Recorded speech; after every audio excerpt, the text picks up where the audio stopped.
I made verbally or by hard copy and by email does not appear in minutes. This is where I go through the special report. Can I just stop you? The minutes are a brief outline of the meeting. The risk has been removed. Can I just ask? During our meetings, I have shown you great respect. Is that true? Can you do the same in reverse, please? I have total respect for the risk to the people of Dorset. Nobody's questioning that. It has been removed. Nobody is questioning that. Group notes pages. All I would ask is that when I explain something, you accept it, please. Well, you might have a different opinion. Has that been removed from the document? 2 pages have been removed. Have you edited it? Please, should you? Right. Were the 2 pages in the original minutes?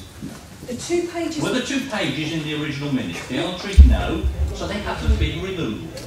Okay, have you seen them then? Please stop. What? The report that I wrote, the bit where I go through the Ambulance Trust report has not been put in the minutes. Perhaps it wasn't in the original minutes. I should have looked at those. I trusted that it would be. But it was the minutes that appear today in the pack.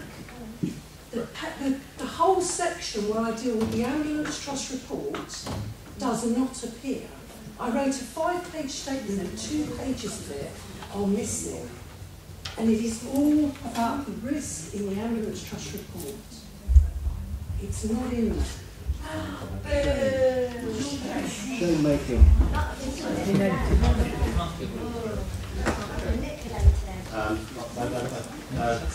Debbie, I thank you for your intervention. Manipulator. Not you, Debbie, that. A comment from the portfolio.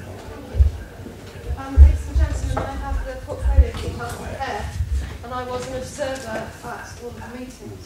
I think there is a difference between what you are understanding of minutes and actually the information that you presented.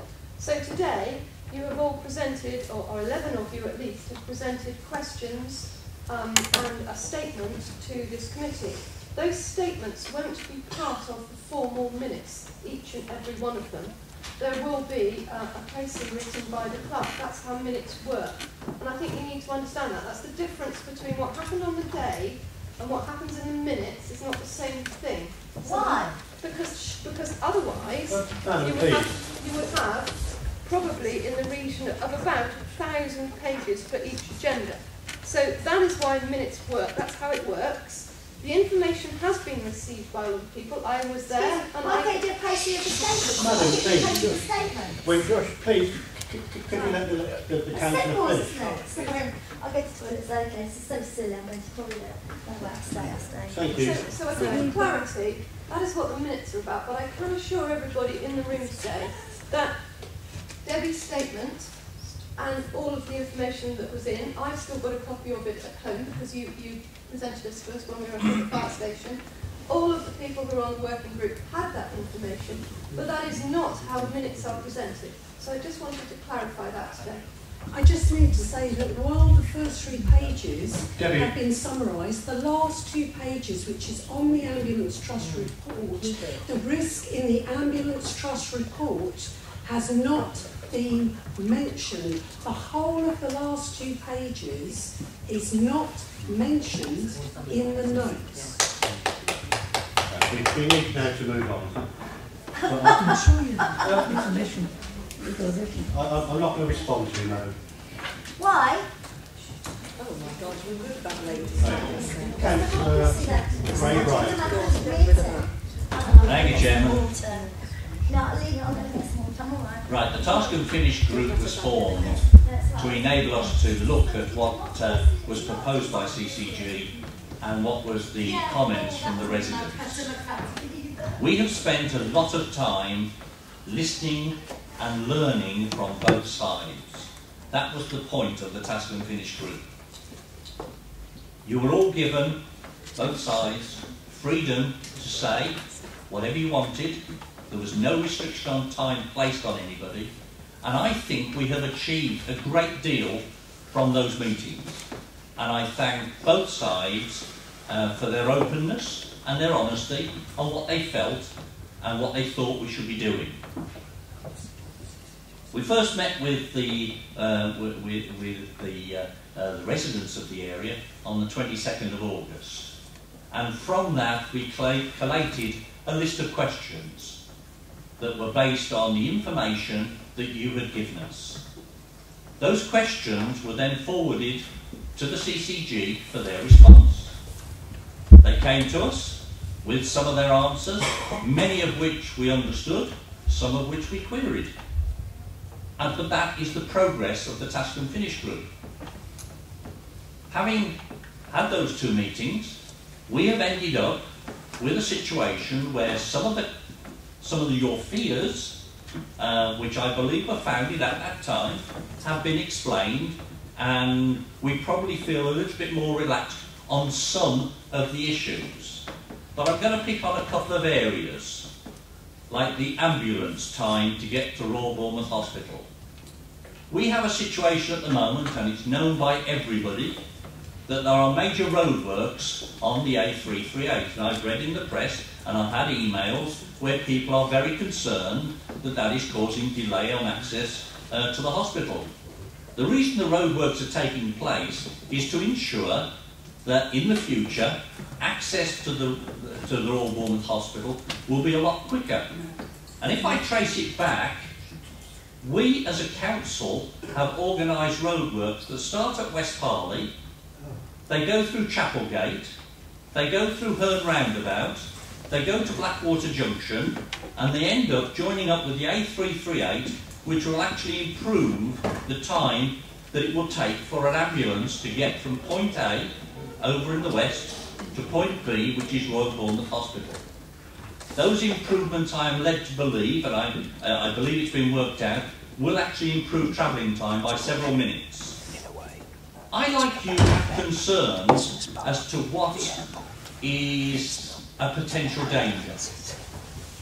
But we will have potential dangers with ambulance traffic, whether it's going to Poole or whether it's going to Royal Bournemouth Hospital.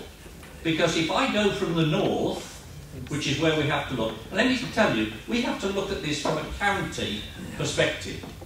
And whilst I have great sympathy with where you're coming from on transport times, we will see improvement in transport due to the planned roadworks, which will be completed in plenty of time for this move. We have had negotiations with CCG, again, on a number of issues, and the one thing that I have come to a conclusion on is that they are listening to us. And if you don't mind, they are listening to us and they have answered a number of our questions, and that has led to the conclusion of the recommendation that's in the papers in front of you. We need to maintain the conversation. We need to keep talking. You need to keep telling us where you are uncomfortable so we can overcome it. I hear what you said earlier. Please sit down. Thank you. I understand we've listened to you carefully. Now, we've listened to all the recent stuff that you've come up with. And I believe... I haven't come up with anything recent. I'm sorry. Can I finish? Can I finish, please? Okay, I'll let you finish, but now I'm going to speak. Well, that'll be down to the chairman to decide, not you. How rude, Councillor. You're ignoring Debbie, the can you ambulance sit trust down, report. please? Can you sit down, please? Will I be given Debbie, a can chance you to sit speak down, again? please? Not unless you tell me I will be allowed No, to speak. you are not holding me to ransom. I'm sorry. The Please sit down. ambulance trust report shows what would Deb, happen to you will have an opportunity to answer your question once Mr Goodson has made his statement. Once Mr Goodson has made his statement. Yes. Good. Right. Thank you. Thank you. In a part of the conversations we've had with CCG revolve around the ambulance station that is actually based at Swanage, which has been a concern for a number of you. But I am now assured that the ambulance station will remain open 24/7, fully manned with ambulances. Prove it. Well, it's going to. That's a fact. That's a fact. That's one of the promises we have received. So that will be kept to. That I can assure you. We also have a situation where there are new ambulances being brought into the equation. I know there's about 70 odd reappraisals of different parts of the equipment being looked at. That again is a step forward. What I would ask you to do is trust us to work on these steps forward to achieve what you want to achieve. Unfortunately, as we know, the NHS is going to have to change. Well, it does, because it needs to improve. If you're saying you don't want it to improve, then I'm very surprised. I want it to improve. And one of those improvements will come about by some of the changes that they are looking to make. Unfortunately, you're not going to believe that until it happens. But I can assure you that the extra investment into the NHS locally, which is about 140 million, is absolutely essential to improve the care for the people that we represent. And we don't just represent Purbeck, because it's not my area. We represent the whole of the county. And we have to look at it, as I say, from a county perspective. So what I am suggesting, or what the recommendation is quite clear, is that because we have negotiated further forward and are continuing to negotiate, and bearing in mind, no, madam, can you sit down for me, please? You said about, well, I'm talking about Paul. Please. We need Paul. Please don't interrupt. I live in Norfolk, and the journey times, the board have been quite... If you continue to disrupt the meeting, madam, I may have to ask you to leave. So please, can I just say, you are doing yourself no favours. Sorry. You really are. Very sorry. It may not look like it, but I'm on the side of the residents. This isn't me fighting you. This is me fighting your cause with the CCG.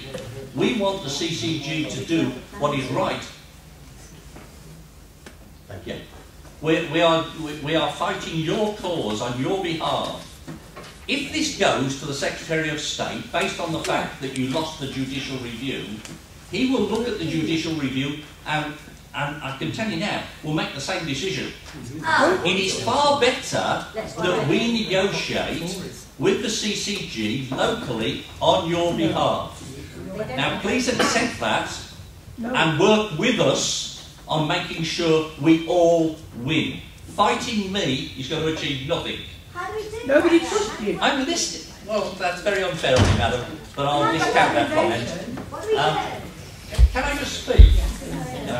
I think it's very important going forward that we continue to negotiate with the CCG on your behalf so that when you raise any issues in the future, and I have every confidence in Councillor Jill Haynes, who will work tirelessly on our behalf to make sure we are heard. I also have every confidence in the team on this table that we will make sure we achieve as much as we can for you. So I'm just going to refer you to the recommendations. Thank you, Ray. Excuse me. Is it possible just to speak for 2 minutes, Chair? Will you give me permission? No, I'm sorry, no. We need to move on to the recommendations. Even though the CCG said they could save 60 lives and in court they couldn't provide evidence, fair enough. Well, we have a public time discussion, so... Okay. I will take Mike Lovell as a question, then I will come to Mr Goodson. Then we will cancel and Mrs Ezard. And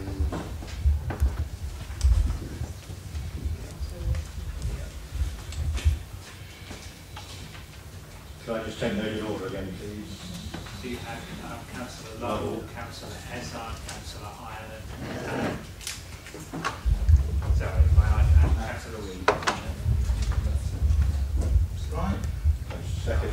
I think you need to decide whether you're going to hear from Mr Goodson at this point, but I think you would indicate that you were prepared to hear from the Blood House. So I think if we could just pause and get the running order right. Right. Mr Goodson, when would you like to make your contribution? I'm happy to go now. Do members who have questions have any objections to that? No, it's not something else. Right. Mr Goodson. Just going back to the previous point, so the children's one was approved this afternoon for a similar cohort. it was approved just after the all electric split shame. That was. Should the press will report it? I'd like to do this in two parts, if I may, which is read out effectively just a statement on some of the proceedings and then respond to some of the points that have been raised in the written sort of statements that have come in that I hope will clarify some of the things for the members. So all parties acknowledge really the unprecedented pressures being faced by the NHS. This is certainly reflected in Dorset. Our current system is unsustainable and we have variations in the quality of services, workforce, shortages and increasing financial pressures. I would love to be able to provide every service that everyone wants. This is simply not possible and for that I'm sorry. The NHS has dedicated staff who are going above and beyond to deliver the best possible services despite additional demands. This is not sustainable and simply to do nothing is not an option. Therefore, in Dorset, we commenced with the Clinical Service Review, or the CSR. The CSR proposals were formed by doctors, nurses and other health professionals who serve the population of Dorset and the surrounding counties. The plans were fully backed and supported by all the NHS organisations in Dorset, and they underpin the Sustainability and Transformation Plan, which was developed and approved by the NHS and local authority partners in Dorset. The vision was to create and make the use of community hubs by moving services closer to people's homes, and creating centres of excellence for both emergency and planned care. This we believe will save lives, improve the patient experience, reduce transfer times and reduce the length of stay in hospital.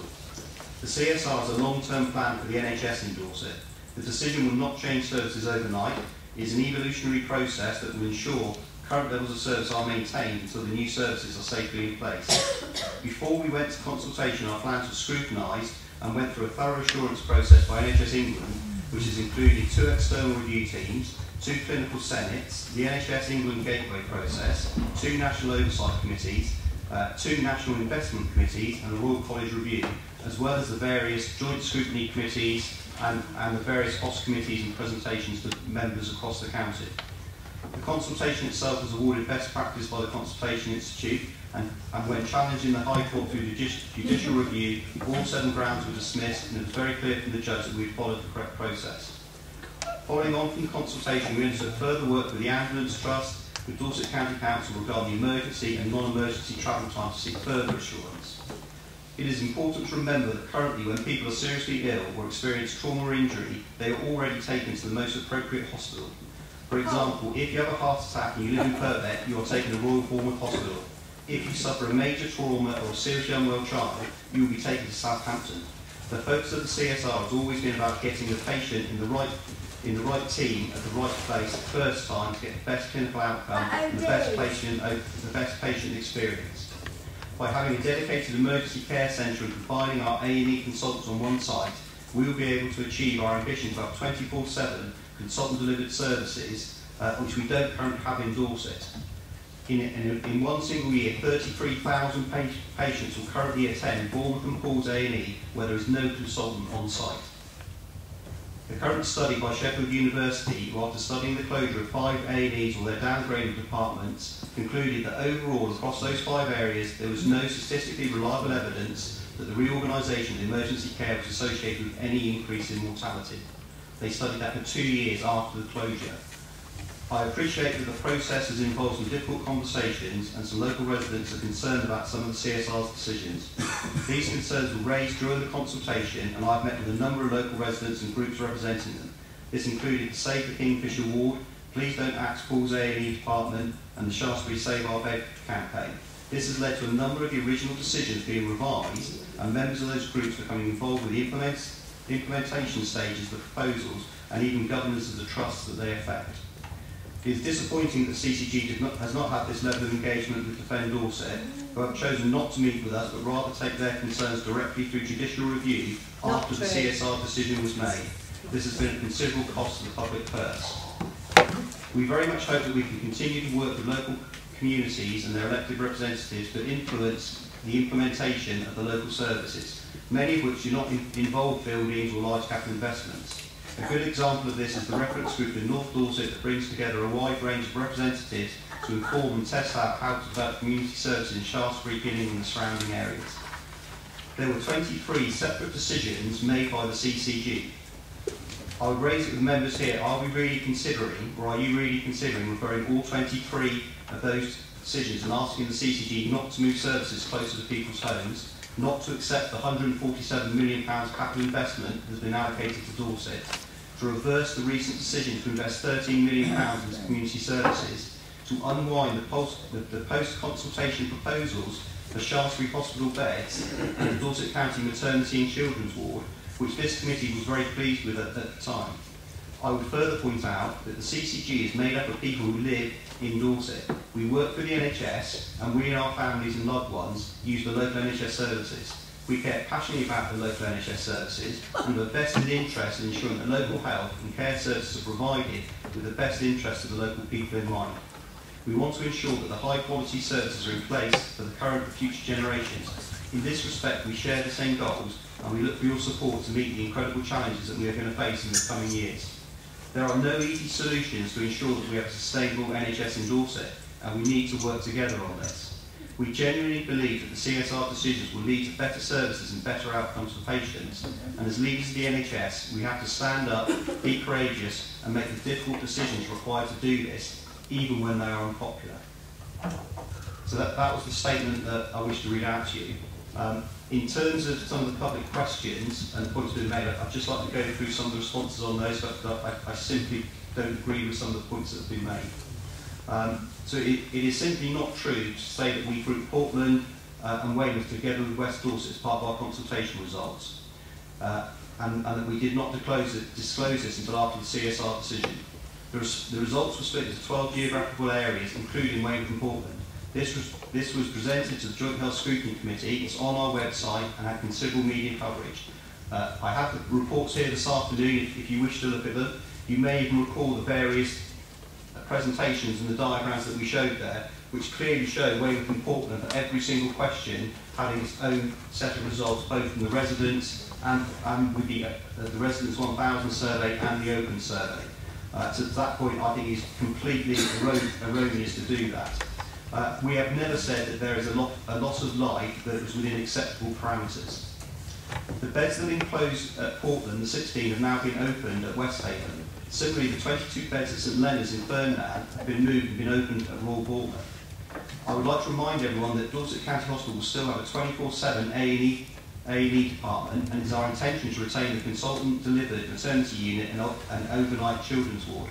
Though, as I say, a referral on this decision would imply that that is not being supported by this committee, and it would effectively start to unwind those types of decisions. It was the Commission themselves that proposed the combining of the A&E departments. As a key factor, in terms of some of the times that we've mentioned, we need to bear in mind the time it takes the paramedics to arrive on scene and any treatment that they give. As each incident, a paramedic will make clinical judgments on whether the patient should be taken to hospital rapidly by ambulance or whether it's in the patient's best interest to receive immediate medical treatment on scene first.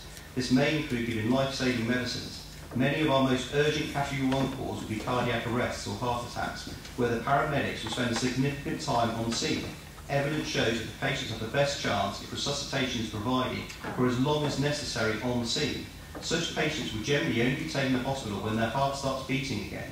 This needs to be taken into account when you consider some of the ambulance times that are being quoted. I would remind members as well, and some of the comments that were made in written submission, that it was the elected Parliament that passed the Act to create the CCGs and passed the wide powers to the CCGs to do it. It was the Secretary of State for Health that announced £147 million of capital funding coming to Dorset. Whilst the CCG's GPs are not elected public officers, they are in constant contact with the public and are extremely well placed in their communities to understand the views and balance these with their clinical judgments. The judicial review did not conclude that the CCG had only narrowly fulfilled its legal obligations. The judicial review confirmed that we had acted within the powers given to us by Parliament. We won on all 7 grounds very convincingly. It will be hard to find a more conclusive judgment in our favour. It did not say what you have heard today. They are the claimants' views that were made in the judicial review. They were not the judgment of the judge during that process. Steer Glavis, who did the travel consultants, did not give guidelines on travel times. They merely quoted what some other studies had used.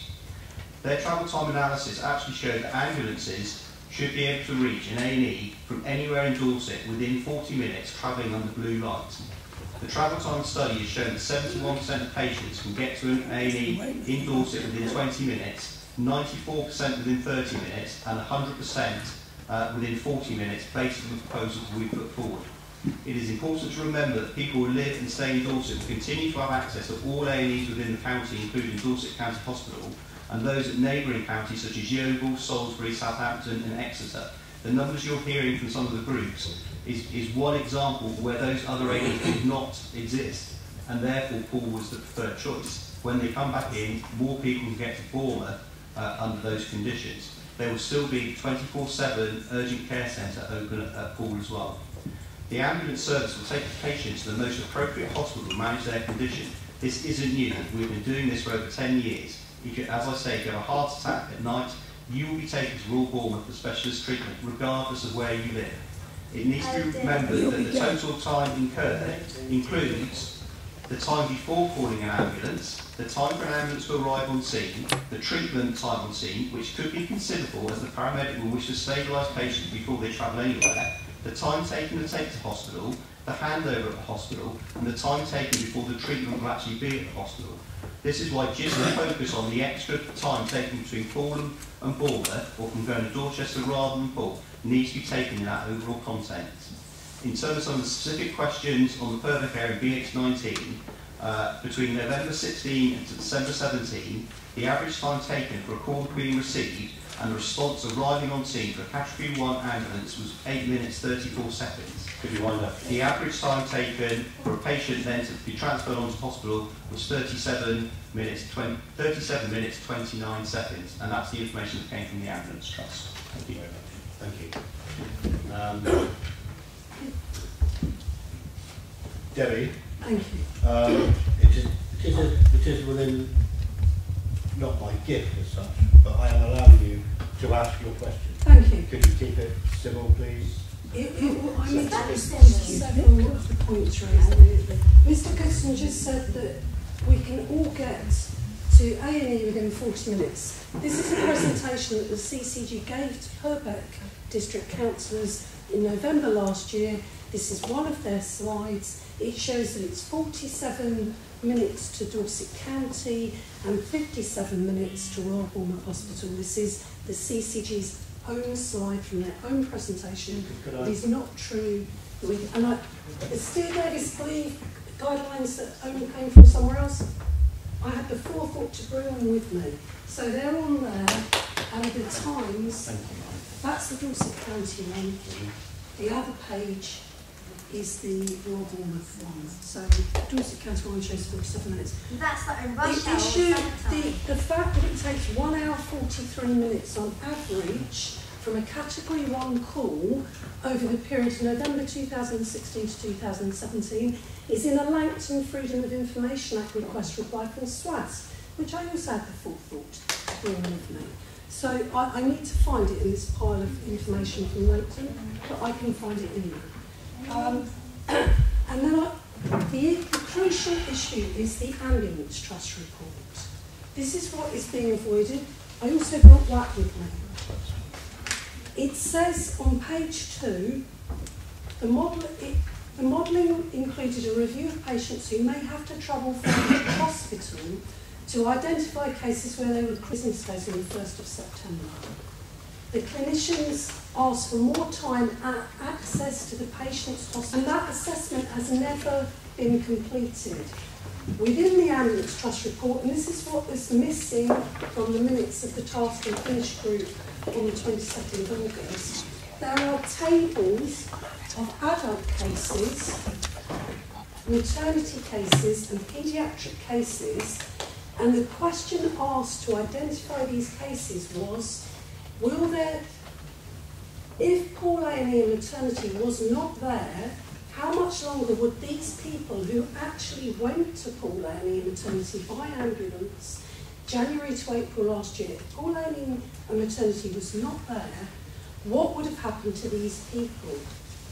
On the adult, the CCG SWAS identified nearly 696 people at clinical risk. Could you wind up, please? I need 2 allocated minutes. 3 minutes. That's Well, almost double the time, I'm sorry.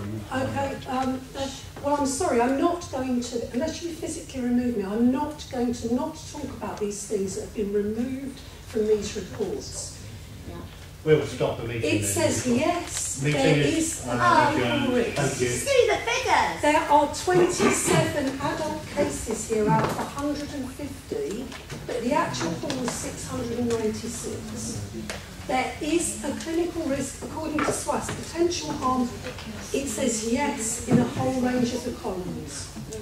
There are paediatric and maternity cases where it shows that the person is likely to die. This has not been addressed by the committee in the record of the task and finish group. This has not been addressed by the committee. And I would appeal to councillors on the committee to address these cases. I prefer... It's shameful if you did. So, have you finished? I've finished. Has anyone else asked a question? No. No. Oh, sorry. Mine's about the demographics.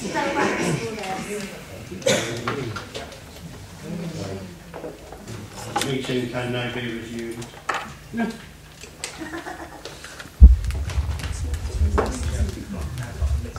They're determined not to allow I do have a list of speakers, starting with Councillor Lovell, then Councillor Ellis. Right.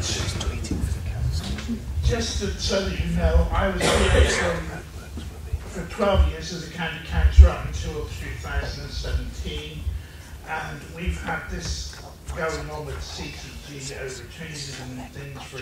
I was on the Health Scrutiny Committee all that time, and all the time they've been gradually moving everything over, or most of the stuff gone over to Bournemouth. The last thing being the pancreatic cancer thing that went over just on the vote of the chairman of the meeting.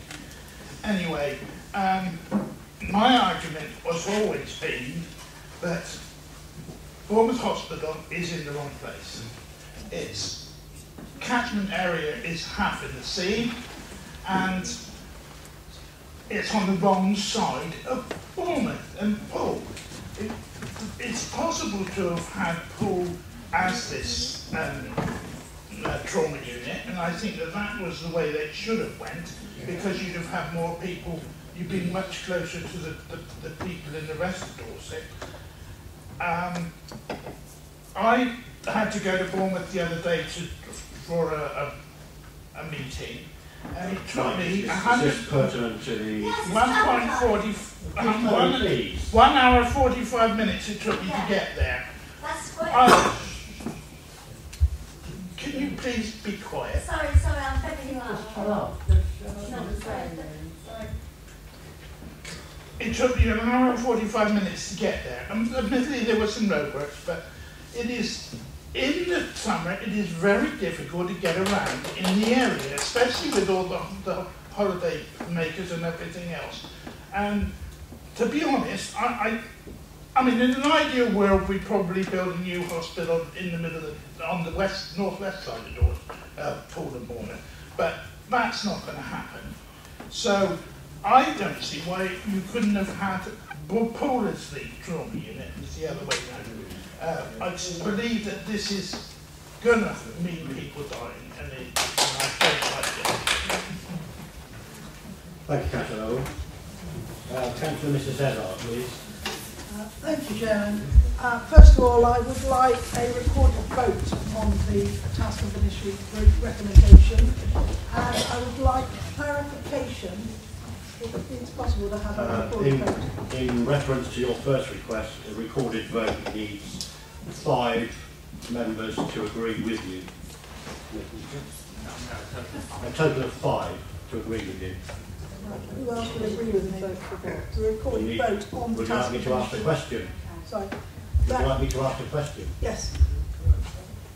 Who amongst members supports Councillor Ezard's proposal even, for a recorded vote? Please show now.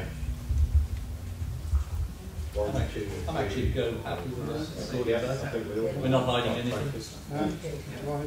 You have your recorded votes. Thank you. And what I want clarification on is the just prior to the recorded vote, the recommendation on page 37. It says it was concluded that having listened to both sides of the argument, the group had asked questions to which the majority of answers were satisfactory. An alternative view was expressed that although the arguments were very compelling, these were not sufficient to override the concerns in Purbeck. So I would like that clarified, because to me that's quite ambiguous. So could you clarify what that last sentence really means, please? Any takers? Could you repeat that, please? What page should we refer to? Well, what page do you refer to? It's just before the recommendation on page 37. It's Top of page 38, sorry. It says just before recommended, which the CSR proposals are not referred to the Secretary of State for half. I think what you referred to are the minutes of the last meeting. Yeah, the minutes of the last meeting, but it's that. We've done the minutes, Councillor Mrs. Ezard. No, it's the paragraph before that. I just want. But we've already done the minutes. No, you haven't. The minutes of task and finish. Oh, the task. Sorry, I beg Task pardon. and finish group. Sorry, I do apologise. It's the task and finish group. It's just prior to the recommendation, actually on the last minutes of that meeting. I'd like clarification of that, paragraph really.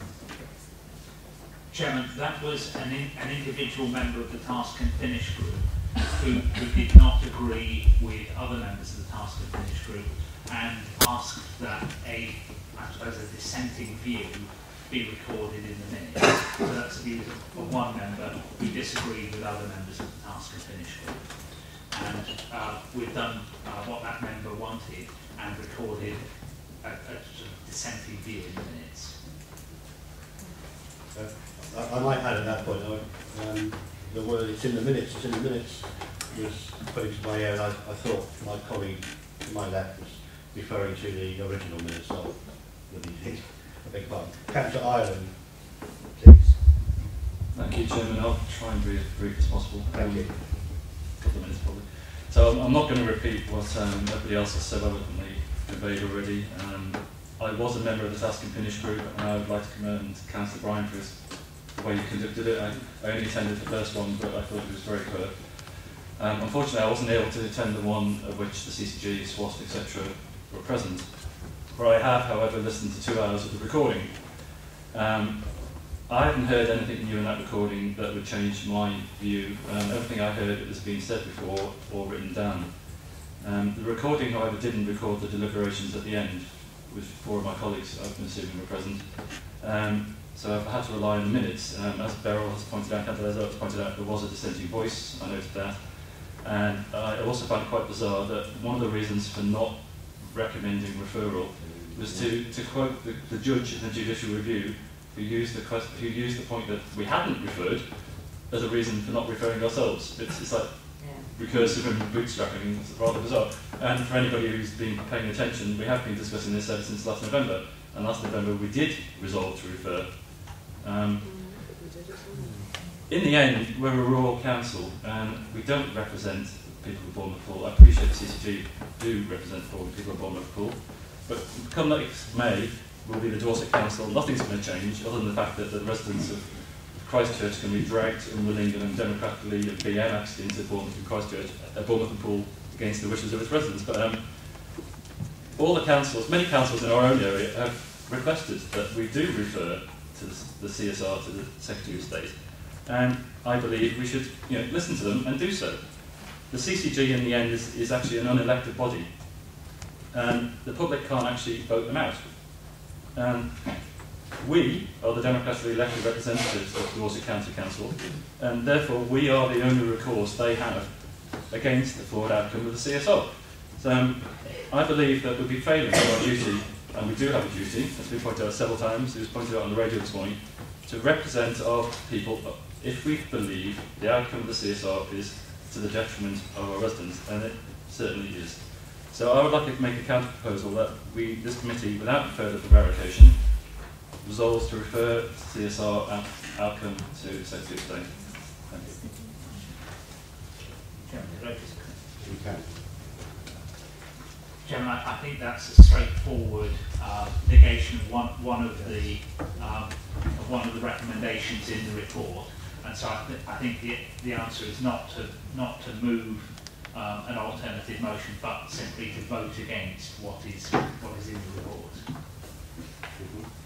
So can I clarify that if the recommendation is defeated, that would mean that we would refer it to the CSR to Secretary of State? Chairman, I think if it looked like you were going in that direction, and before you went to a formal vote on that, I think we'd have to be absolutely clear on what basis it was being proposed that there should be a referral to the Secretary of State, because we would need to record in the minutes why you would reach that decision, and that would be the basis for the referral, and and we would need to explain to the Secretary of State this is why the proposal is coming to you. Thank you. Councillor Reid, please. Just to follow on with that, but that doesn't mean that we still shouldn't refer it. I mean, trying to find a reason to refer it, I'm sure we can do that based on some of the evidence that the members of the public has. The ambulance times, for instance, I mean, that to me would be a very good reason to refer it to the Secretary of State, or one of and of course, some of the travel times and the ambulance's concerns. You know, just to sort of round up, I mean, I'm one of the service deliverers, so I deliver the care that the NHS is proposing to change. One of the members of the audience who has gone now said that she didn't want the NHS to change. But the NHS has got to change, and the reason why it must change is because people have changed. The demographics have changed, not to the benefit of the delivery of the service. It's made the delivery of the service an awful lot harder than you are suggesting that there is an easy answer to this, and there certainly isn't. The demographics have changed, demands and the expectations for the members of the public have changed. Okay, so there's massive, huge demand. More services closer to home. I'm speaking as a Weymouth and Portland Borough councillor, because I represent Weymouth and Portland Borough. They have had a massive amount of bed losses in the last 10 years. West Haven Hospital, Weymouth District Hospital moved to West Haven with a loss of beds. The rehabilitation place in Buxton House moved to West Haven Hospital with a loss of beds. And now Portland hospitals are closing with a loss of beds. Our demographics, just in Weymouth and Portland, okay, are interesting to say the least, with our elderly population, and we know that there is going to be a population coming to us that are going to be a consequence of society, drug and alcohol abuse. So that is a big mistake, and that for me, as a representative of Weymouth and Portland, would be a reason to refer it. Okay, I could go on and on, but I won't. I'll let somebody else have a turn. It's called the drift effect. Lots of mentally ill people. It's okay. Thank you very much. I don't need any comments from the audience. Thank you. Right, we're moving now to the recommendations. Is it members' wish that I take these individually with a recorded vote? Oh, please. Can I just respond to some of the comments that have been made? You may. Briefly. I'd just like to point out the Ambulance Trust actually support the proposals that are being made, that they think we've actually helped tremendously with what we've currently got, which is huge numbers of transfers going between Bournemouth and Poole on those sites. And we look to them, their advice on that. I think there is a misconception here that we're saying everyone needs to go to Bournemouth Hospital. Poole Hospital will still be a very vibrant community hospital, and we saw 42,000 treatments coming back from Bournemouth to Poole. Most people's interaction with the NHS is in the community and effectively not in the acute hospitals. And I think we should totally forget that. That's with GP services, with community services, and that's where we're looking to invest effectively the money to do this. And the urgent care centre will still be at full, the outpatients will still be at full, diagnostics will still be at full. So everyone seems to be thinking they're going to go to Bournemouth forever, and that's simply not the case. And effectively, Dorset County Hospital is still there, which serves the vast majority of West Dorset anyway. Some of the travel time ones, So the 40 minutes is by blue light, so it's when it's an absolute emergency when the ambulance is travelling.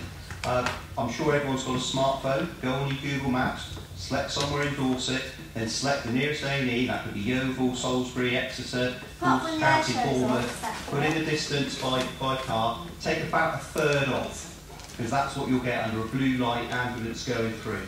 And see what the times are. Something I invite you to do that. The slides that were given here were given to the chairman. So the one at the back that was handed in, this is exactly what I said it was. These are the references of other studies and what they've used. It's not SDG recommending these. They're a travel analysis company. They have no clinical experience whatsoever. That is exactly what that says.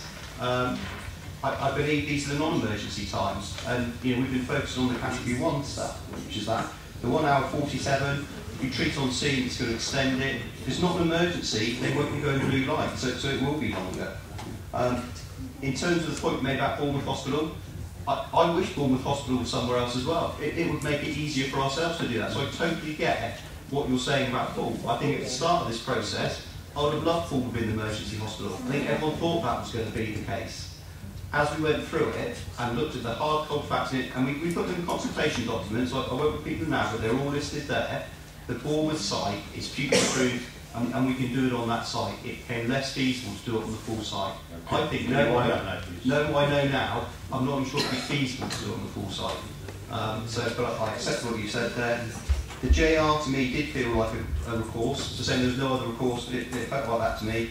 I didn't say that this was that there was an easy answer to this. I specifically said there are no easy solutions to ensure that we have sustainable NHS in Dorset. This is not going to be easy, and I appreciate that it's unpopular, but we have to take those tough decisions. Okay, thank you very much. Right, moving to the recommendations. Is it members' wish? Councillor Mrs. Cesar, please. Can I come back on a couple of things that the clinical commissioning doctor talked about there? That's the doctor, as I think. Well, sorry, Mr. Tenderson. I respect what they're saying, but I'm the representative on this committee to go and see the finance director of SWAS, and she was saying that it's limited. She said the only time they're going to ever travel in time to get to the hospital is to have helicopters. She said there is no way we can fit into the criteria that they're talking about. And as for evidence and referring, I think that is one of the really important things for local perception. That the thing is, we know and we can say that to people until we're blue in the face as councillors. No, it's all right. We're going to have alternative provision in the community, and you've mentioned that several times. But you've shut the community hospitals without any alternative provision in the community. You're talking about health and things like that. They're not going to be there for 10 years. The Wareham one, they're only talking about, they're not even gone to planning or anything. And even the site's not being confirmed at the Wareham Middle School site. And so there is no way that you can go around shutting Wareham Hospital in 2 weeks' time with 16 beds with no alternative. Do you have a particular question you'd like to ask? With no alternative. Well, the thing is, I'd like to refer or defer some of these changes until we can get answers from the clinical physician group where the alternative provision is. And I would like some evidence of that, please. Thank you. The ambulance. So the only helicopter pad is at Bournemouth, is at Dorset County, is at Southampton. There is no plan, even when we had option A, for the helicopter pad to go forward. It cannot go there. Okay, thank you. I will very briefly take, and this is the final question from Councillor Ireland. If you would be so kind enough to be brief. Very briefly, just to reiterate what Councillor Reid has said, the CSR doesn't give anything to Portland. Shaftesbury are going to get a new hub at some point. Wareham are going to get a new hub at some point. The beds, which are slated to go to Portland, have gone. I appreciate that was allegedly for a different reason. But in the end, there isn't anything proposed for Portland. I know Mr. Shields is involved in consultation later this month with the members of Portland, but there hasn't been any commitment to providing anything. And the only other thing I would like to ask Mrs. Miller, since she's president, obviously Portland A&E is closing. Some people are going to go to Bournemouth A&E. Some people are going to go to Dorchester. what additional funding is the CCG providing for your A&E department, and are you happy with it? Thank you so much. Moving now to the recommendation. Is it the... I did ask her, this is another question. Yes. You have a question. Patricia, Do you want me to answer it? very briefly, please, if you would. I won't answer on behalf of the CCG, I'll let Tim do that. What I would say is that we recognise that there's going to be potentially more footfall coming to our emergency department. Notwithstanding the fact that we're also engaged in the Somerset Clinical Services Review, and we do not know what the ramifications for us will be on the emergency side.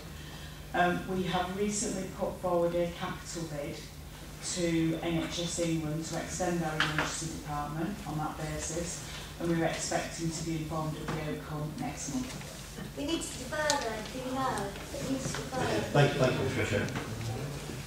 Right, moving down to the recommendations, which come from the Task and Finish group. Firstly, I'll address the chairman and then the other members. Chairman of that Task and Finish group, do you have a preference whether these are taken individually? Councillor Bryan? Or I suggest we take them as they're written. Individually? Yep. Okay. This is a recorded vote, and it will be for all three recommendations. Did you say you wanted them separately or together? I would take them separately. That's okay. Yeah. Because otherwise the danger is you're going to roll everything out in one fell swoop. Yeah. And I think members need to have the alternative put in front of them. Can I just make a point if you could? You are the very if you can just indulge with me, because as part of my Task and Finish group investigation, I spent a considerable amount of time at Bournemouth A&E and also at Poole A&E. And one of the problems we have with the A&Es is there's lots of people go to those A&Es that shouldn't be going there in the first place. And the problem we need to deal with is the human beings in us all who think that we've got a cold, let's go, something at A&E. Propaganda. Excuse me, I think it's very important. Please allow the councillor to make his point. I'll go to it now, I'll listen. As I say, I took the time and trouble, I don't want any medals for it, but I took the time and trouble to actually go and see for myself what was going on. And if only people would realise the pressure they put on A&E by unnecessary visits, things would be a lot better. What's that, Madam, please, I will have you removed if you continue to interrupt the meeting. Please. Well, it's not relevant. That's not relevant. If you continue to interrupt, madam, we'll have no choice but to adjourn the meeting once again. So please, try and be quiet. Okay, thank you. Thank you. Rather than stop the meeting, why don't you remove her then? Yes, I think it's a Because much she's better agreed idea, to be sir. quiet, sir. Thank you. And am I holding you to that? I really am. Monitoring officer. Chairman, we're now going to conduct a recorded vote for the benefit of members of the public. What that means is I will read the names of the members of the committee in turn. They will vote in turn aloud, and we will record in the minutes how each councillor has voted. So members, you're being asked to vote on the first recommendation that the CSR proposals are not referred to the Secretary of State for Health and Social Care. So if you vote for that recommendation, you are voting not to refer to the Secretary of State. The options are to vote for, against, or to abstain. So Councillor Bill Pike. I vote to not refer to the Secretary of State. Councillor Ray Bryan. For. Yay! I'm not referring. Sorry, am I misunderstanding? No, Councillor Brooks. For. Councillor David Walsh has left the meeting, I think. Yes. Councillor Beryl Ezard. Against. Councillor Nick Ireland. Against. Councillor David Jones is absent. Councillor Peter Shorland. Against. Councillor Alison Reid. Against. Councillor Peter Oglesby. Against. Councillor Bill Batty-Smith. For. And Councillor Mike Lovell. Against.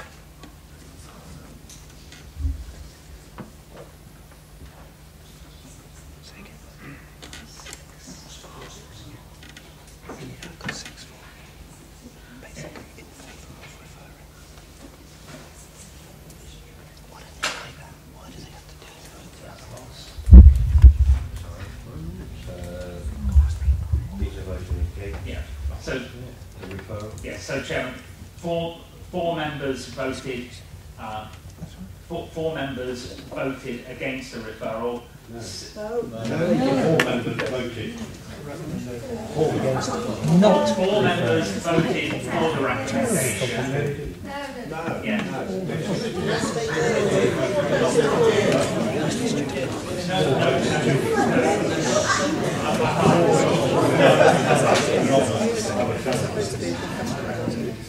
Can you read it again? Read it again to make it clear. I will read it as it was recorded. Those who voted for the motion, which is a non-referral, which is not to refer, 4 members. Those who voted against referral. No, against the motion. Those who voted against the motion. Right. Could we just please have a bit of quiet, and I will explain again. Those who voted for the motion, 4 members. Those who voted against the recommendation, 6 members. Yeah. Yes, 6 members. Those who voted against the recommendation were Councillor Beryl Ezard, Councillor Nick Ireland, Councillor Peter Shorland, Councillor Alison Reid, and Councillor Mike Lovell. Therefore,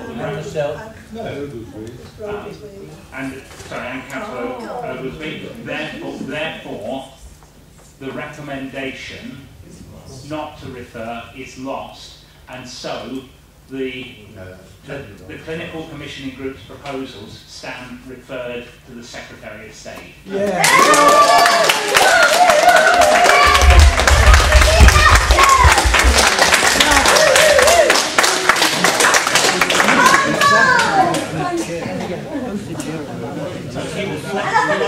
I'm sorry, you know it's a joke. You don't let me spoke none of that with me.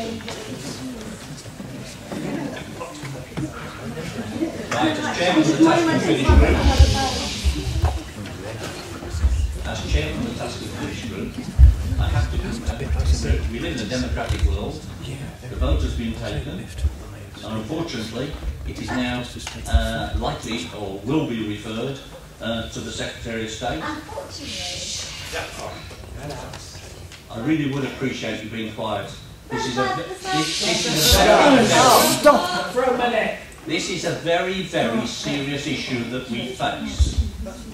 The decision's been made, but the risk is tremendous that we could lose the money that we got on the table. Let me just tell you that. But the bottom line is the decision has been made. As with everything else, I will always go with the democratic vote. Something else. Put mine to me.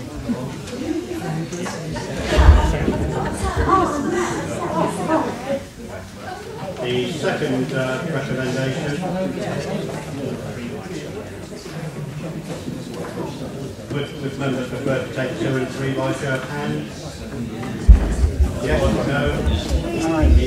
Maybe? Show of hands. Members of the public allow the committee to carry on with its work, please. Right. Thank you. Members have indicated they will take items recommendations 2 and 3 jointly, and by a show of hand, if that's all right, thank you, Mrs. Hazard. Yes.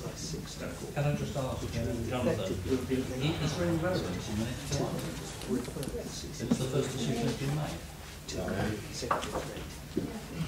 I'm asking the question.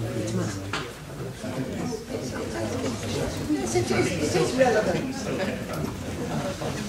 Okay, so by a show of hands then, that the Joint Health Scrutiny Committee hosted by the Borough Hall work requested in relation to the ambulance service be convened as soon as possible. And that recommendation 3, that the Joint Health Scrutiny Committee hosted by Dorset County Council to scrutinise the implementation of the clinical services review decisions be reconvened as soon as possible. All those in favour? Show. All those against? 3 is not relevant. 3 is not relevant. We've agreed to take the recommendations, so we're taking them. Yes, take them separately. Whether 3 is relevant or not, it's there. Unless somebody makes the suggestion or makes a recommendation that recommendation 3 is removed, it stays extant. Does anybody want to make that recommendation? Yes. Right. Chairman, I think in that case you're just voting on recommendation 2. So for members, please show clearly those in favour of recommendation 2. Okay, that's clear. Thank you. Chairman, could I now take you back to your decision to refer to the Secretary of State? I think we've already had an indication from Councillor Reid that the basis for that referral would be in relation to travel times and concerns in relation to ambulance bus, but I wonder if Councillor Reid would like to expand on that. Yeah, I'd also like to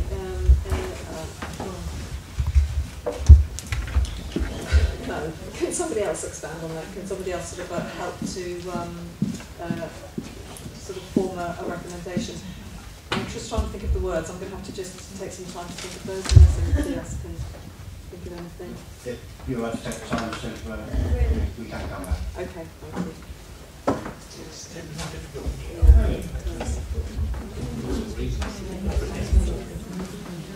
Chairman, I will need reasons to record in the minutes for that decision. I will. Yeah, today. You find that it's interesting. They do need to be. Decided what the reasons are.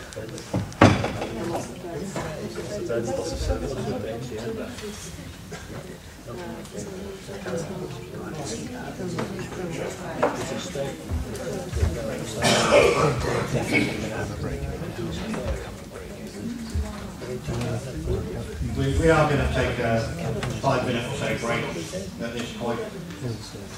Then we will reconvene at, say, 4:45. Thank you.